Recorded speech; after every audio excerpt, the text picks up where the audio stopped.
ঢাকা জজ কোর্টে বিএনপি ও আওয়ামী লীগপন্থী আইনজীবীদের সংঘর্ষে 5 জন আহত হয়েছেন। এই মামলার ঘটনার সাথে এই মামলার 302-এর এলিগেশনের সাথে কোন রকম সম্পৃক্ততা এই আসামির নাই।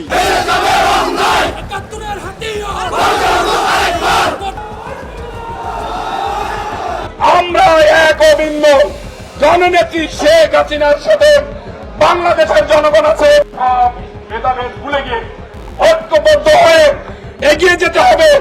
ওরা সন্ত্রাসী, ওদেরকে প্রতিহত করতে হবে। বিক্ষোভে ফেটে পড়েছে আইনজীবীরা, কঠোর ভাষায় হুঁশিয়ারি। অবৈধ সরকার ডক্টর ইউনূসের অধীনে নির্বাচন সম্ভব নয়, আইনজীবীরা জানিয়ে দিয়েছেন।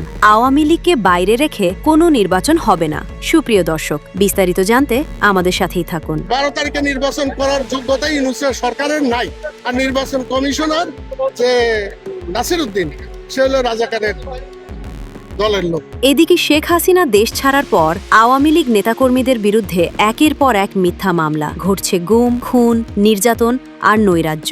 তবে এবার পরিস্থিতি বদলাতে শুরু করেছে।